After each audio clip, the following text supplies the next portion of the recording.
that time, Colby. Time to Carpe Diem.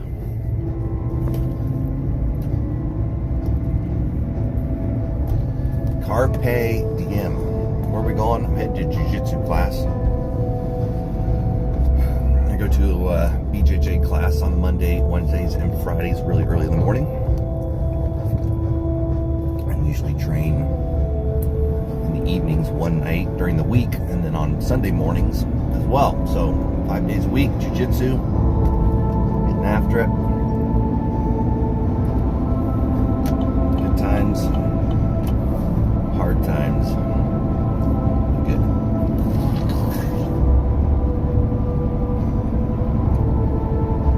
That's where we're headed.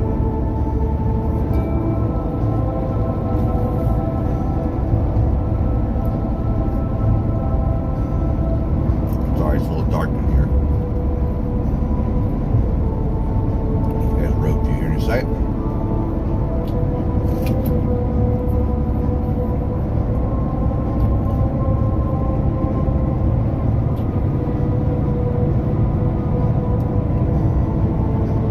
Yeah. Time to get after it. And man, did I have some weird night last night.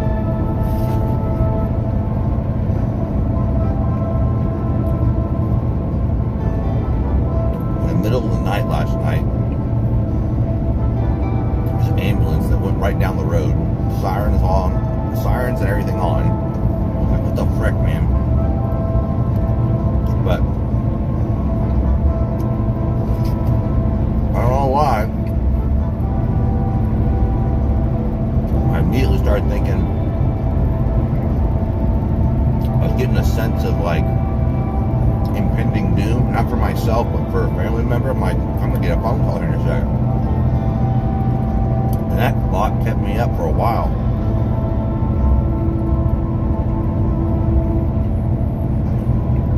I was just laying down this half dream, half awake state, thinking about this scenario. I was like, what the frick? And it kind of jacked me up.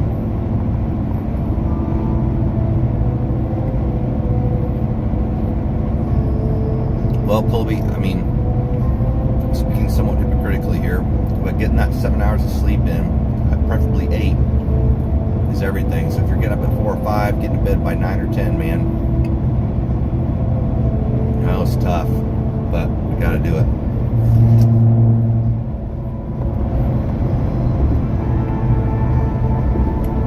We got to.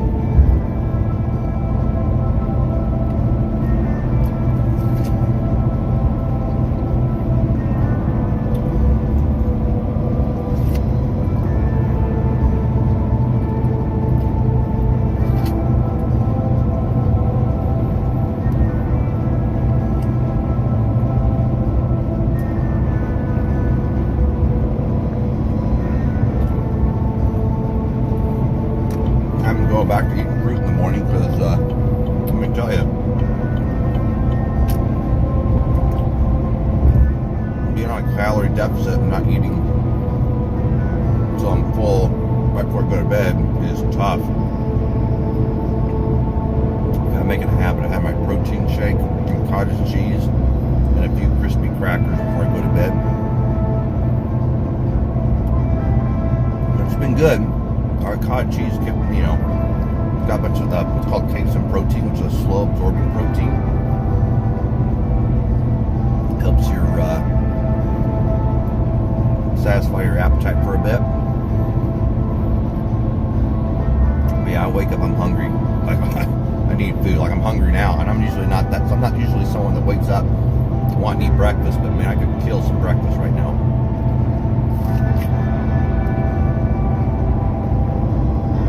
Absolutely murder for breakfast.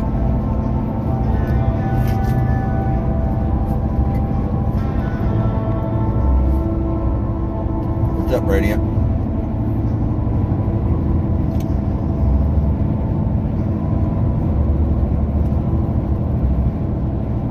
So, and the other half was Asian pear my mom gave me. These things were huge. I cut in half.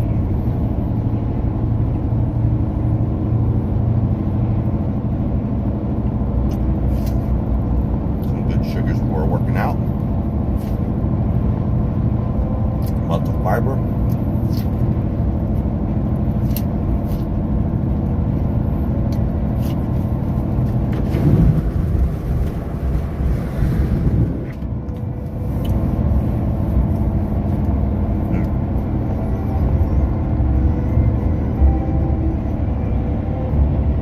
Move your eating window, yeah.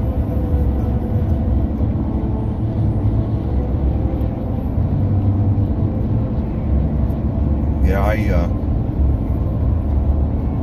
gonna play with this routine for about a week and see. I'll probably weigh myself about 10 days in, see how I'm doing. So I'm trying to lose about 7 or 8 pounds. I'm not in a rush to lose it, but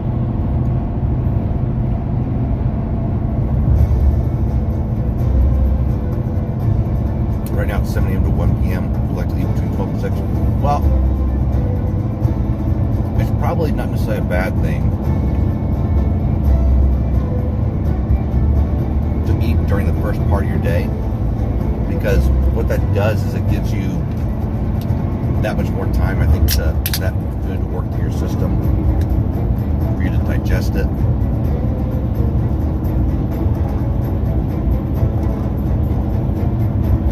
Oh, what's up, Exotic?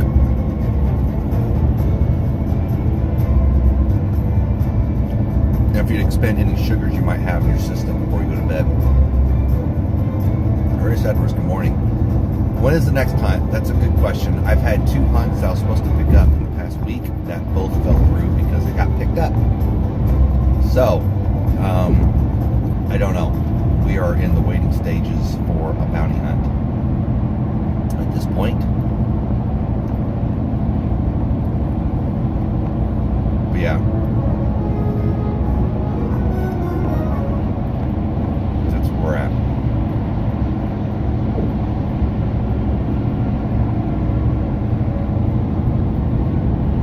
That is where we're at.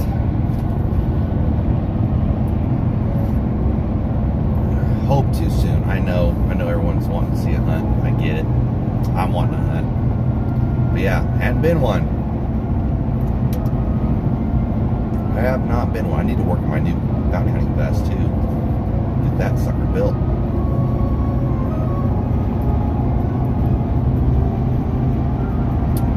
Get that sucker built.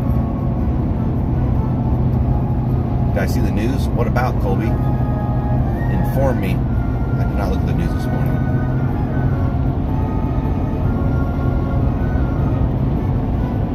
What's up, Becky? My feed's been taking up all this Andrew Tate shiznit, which is kind of crazy.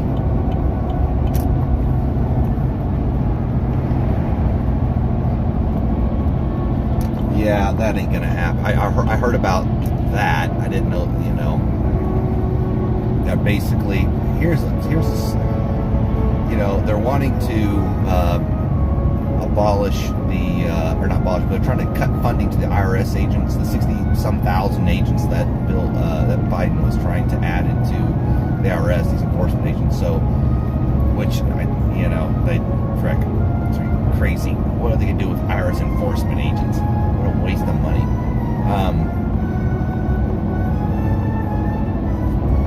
But yeah, eliminate national income tax and replace it with a national consumption tax. So I assume that's like a sales tax.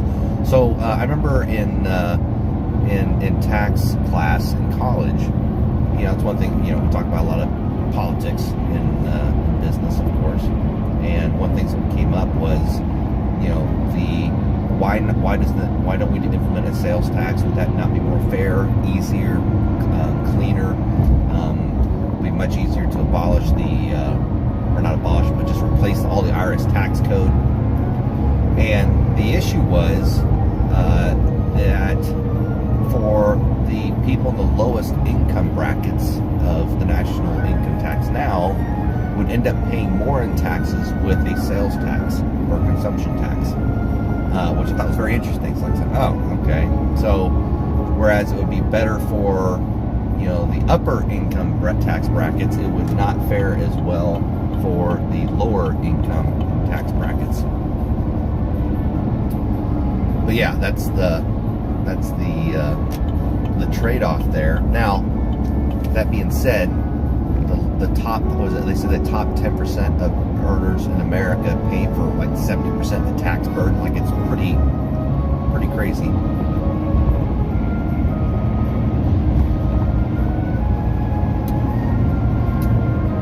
So now, that's not to say that there couldn't be some relief programs or deductions or whatnot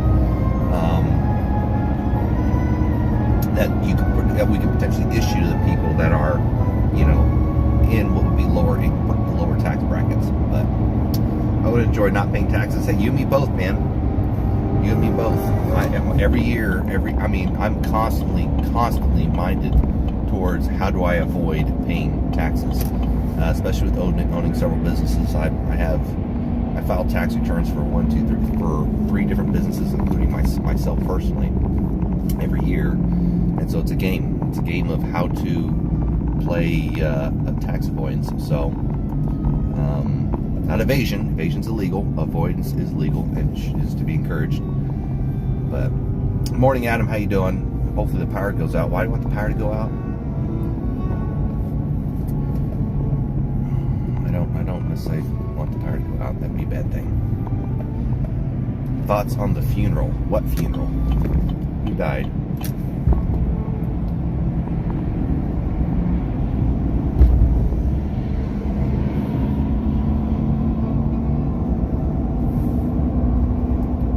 Ready for what's next? What the frick are you talking about?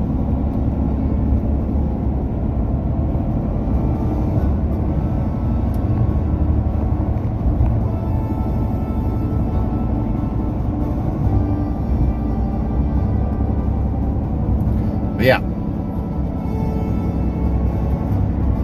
be interesting. Could be a bot. Yeah, I think it's a bot. It's a really weird bot. It's literally a game, an easy game if you spend a couple hours researching. It's not an easy game. That is, it's a game no less. Don't get me wrong, but it's not necessarily easy. There's a lot of planning involved, especially when you start talking about, we start dealing with inter-business activities and things like that. So, case in point, one thing's my dad has several companies, and one thing he wanted to do is start an excavation company this past year. And so, one of the things the IRS allowed for this year, kind of as a relief thing, I think, for COVID or whatever, is that you can write off Section 179 write-offs all in year one, which is huge. So that means that instead of depreciating an asset or piece of equipment, say like a tractor, over the course of 5-10 years, whatever, and taking the tax benefit of that over that long a time, you can take all that tax benefit now. So, anyhow, I got to talk to my dad, and he bought all this equipment with his personal money, and I was like, "Why did you do that?" And I said, "That's let's not, don't buy any more money with your buy any more equipment with your personal money. Let's establish a new division with one of your other companies that has income that needs to be distributed and or taxed. Let's start a new division where it actually makes money buying this equipment and leasing that company to your excavation company, and lo and behold, you get to write off all of it." And saved hundreds of thousands of dollars in taxes by doing that, and will do so for years to come for any other equipment he buys. So, and we're able to take basically what are essentially pre-tax dollars to do that. So that would be, that's not horribly complicated, pretty straightforward, but it can. Things like that have huge implications with your tax liability, or what would be your overall tax liability.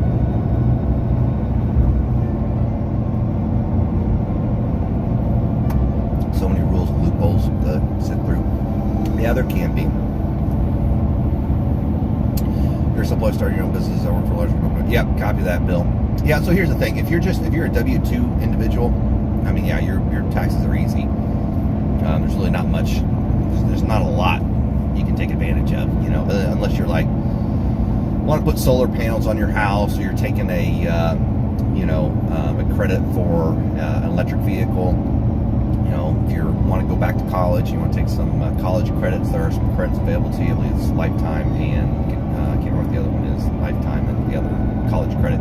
But so there are some things available to you that you could potentially do that help your tax liability. If you pay for child care, things like that. But outside of those few things, yeah, you're pretty much your taxes are pretty straightforward.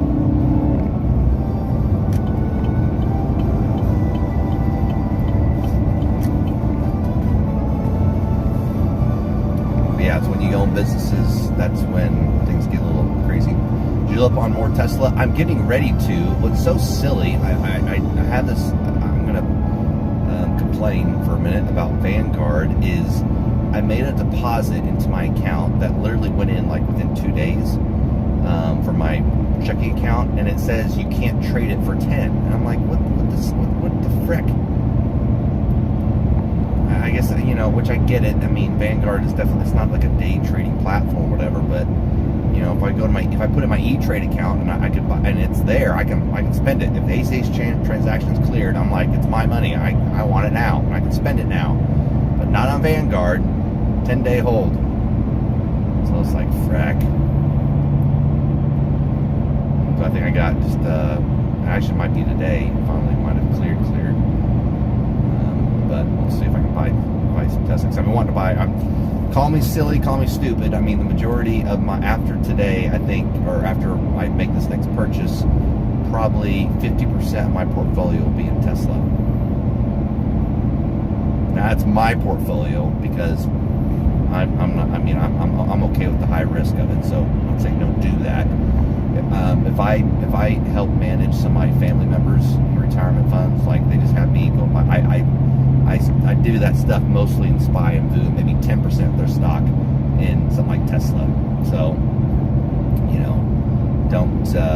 I've heard Apple's a pretty good buy right now as well. I was reading about several dividend stocks that were considered really good buys right now. And Apple is up there. AMD is back on the list apparently for some people. So.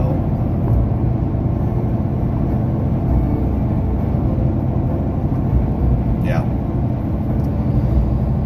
Is it Colby? Yeah. I put, I got some. Look, I own some Rivian. I own some Apple. I own some. Oh frick! What's going on here? Construction. That's not good. What else do I own? Some Canoe. Shift 4. There's a couple different, kind of whatever stocks I just kind of threw together into my portfolio a little bit here and there. But I got a high appetite. I have an appetite for a lot of risk. Tesla's a good term outlook for sure. I would hope so. The hope is the 2x in the next 2-3 years. And then I'll probably once it probably gets like 2-3x, I'll then take a portion of that portfolio and start putting in other stocks. I'm just waiting for it to get to pre-split levels from last year, and then start. I guess, is it divesting the right word? But yeah, start taking some of those proceeds and investing in other stocks. So, and start being a little more conservative with that portfolio. But for now, buy Tesla while it's cheap and sit back and see what happens here. Yeah, there's a wreck.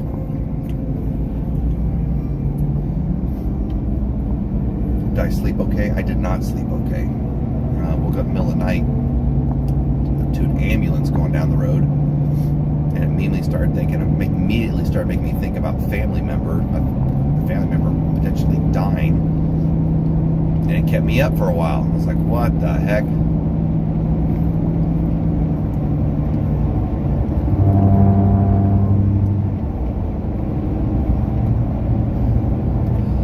Yeah, Bill. I don't.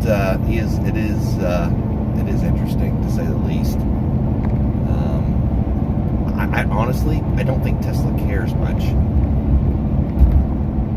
I don't think Elon cares much. He's not as financially motivated, I don't think, as I'm going to ban this person real quick. There we go.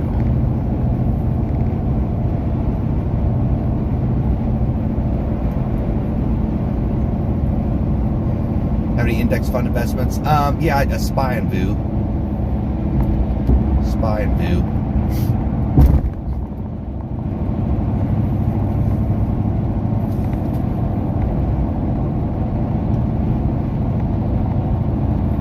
Elon better be if he wants to go to Mars. Yeah, he's going to have to be, that's for sure.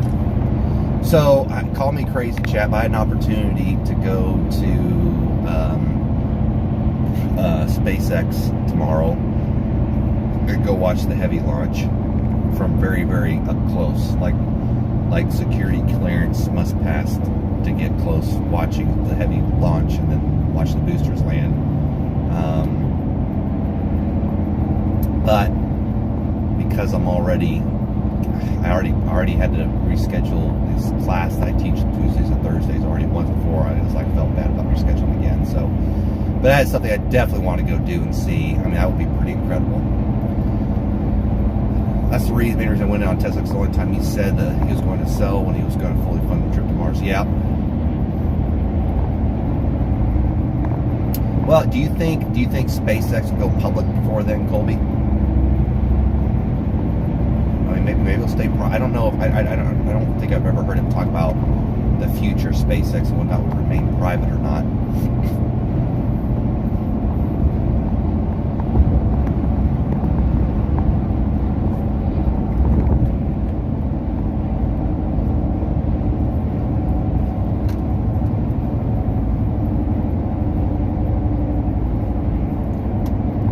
I don't think SpaceX will copy.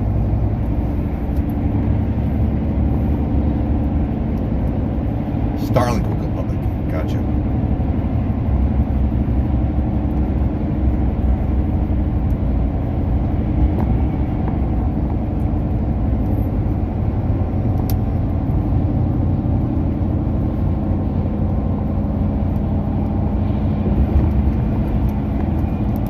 Interesting. Very interesting. They're so well funded privately. Yeah. I guess until we know what the full cost would be of a, trip to and from Mars.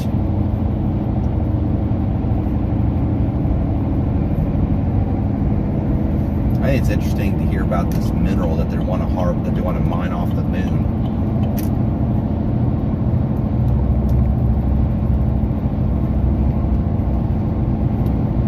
Apparently, there's some new mineral or compound that China brought back in the form of space rocks, and they're like, hey, there's this mineral there that, a few grams can power all of New York City for a couple hours. It's like something crazy. It's like, what? So that would be kind of crazy. Mining the moon. In which case SpaceX would be, having close to a monopoly on energy efficient space travel.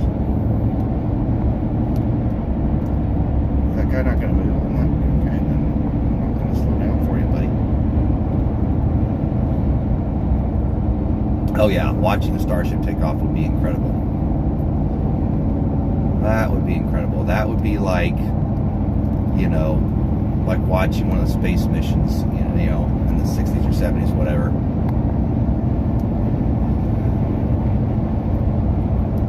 That would be history in the making.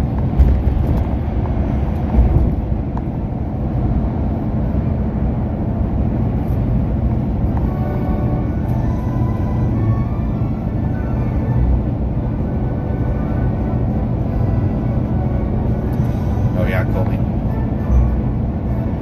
It's pretty cool stuff. Can you imagine landing on Mars? Whew. Like, that's going to happen in our lifetime. That's kind of insane.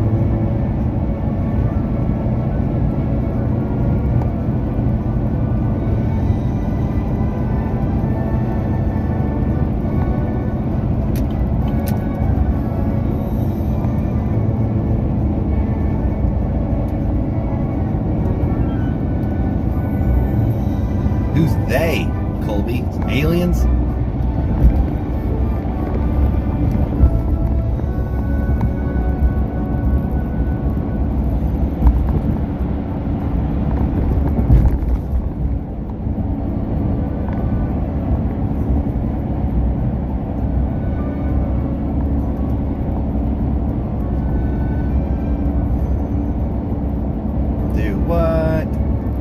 Which astronaut said this? This is crazy. But also it's just the amount of it's so crazy the amount of science and math that goes into a mission, and how it's what amazes me is the stacking, what I would call a stacking of technologies in order to make something like that successful, and it's just incredible to think about. Also scary, because any one of those systems go wrong and you get a cascading effect.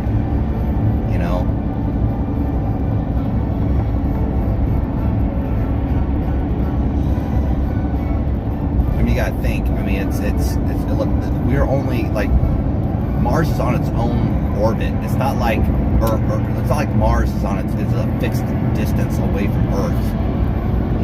It's constantly changing, because Earth rotates around the sun a little bit faster than Mars does. So it's like, what? So it's like, it's a matter of timing. Like we only have windows every year to make it to Mars, because sometimes Mars is on the other side of the sun relative to the Earth,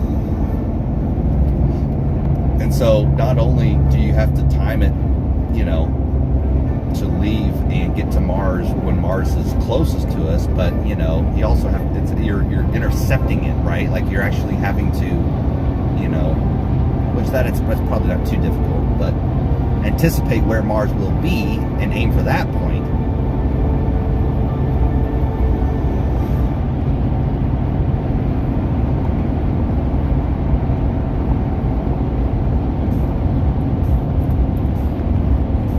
So what's this about tusks? You hear there's close to 50,000 pounds of mammoth tusks in the East River in Manhattan, New York. What? Why is it worth so much? I get it. It's mammoth tusk. Other than historical value.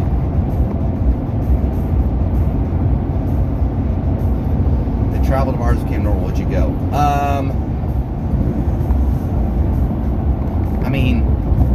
It depends what I could offer, right? You go into some place like Mars, you got to. Everyone, you have to contribute, right? I don't want to be a resource suck.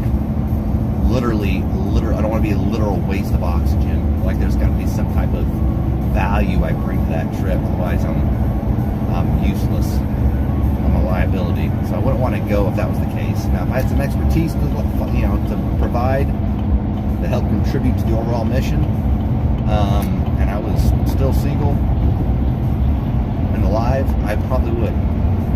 I think that'd be pretty cool. That's a lot of ivory. Jeez.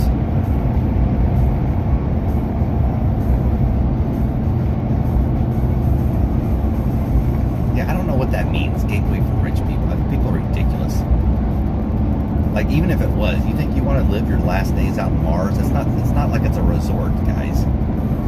You have to deal with radiation, lack of gravity, bone density loss. You're probably going to die sooner. And there's like a million ways to die. It's not a, I don't know. I think some people especially in the U.S., I think we forget, you're not going to live forever. You are going to die. You're going to die. Like, chances are in the next 50 years, you will be dead.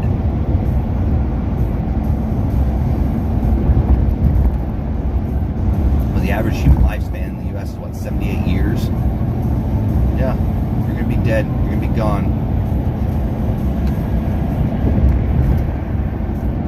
It's not like you can live forever.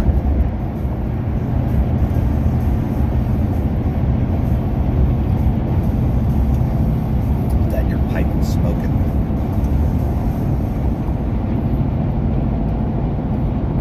like, you know, you're not, it's like, why try making steps towards trying to live forever, because you're not. It's like, man, I could go to Mars and live my life there. It's like, nah, you can't really do that. You're not going to live forever there.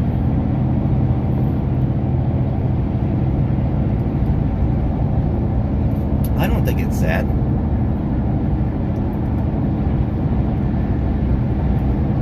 But it is a reality. You should, you know, you should come to grips with regularly. For dust you are, and to dust you shall return.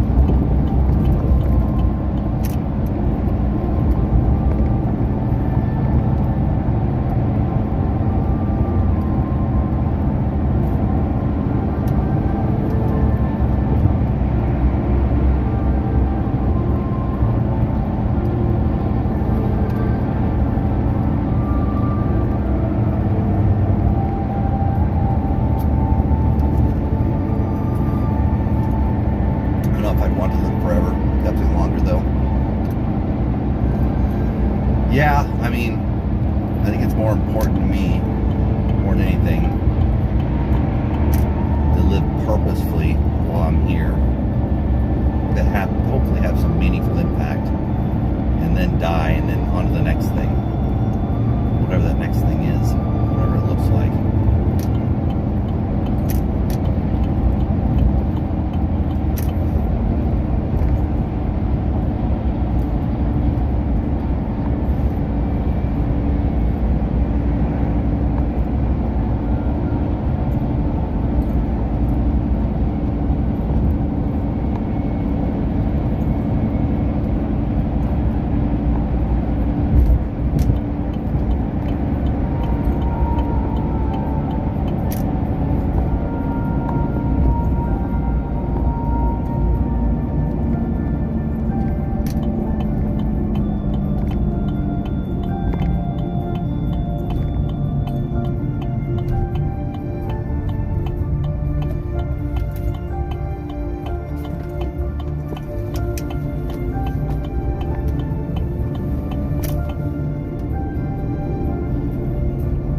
Alright, chat. Go up to the MMA gym.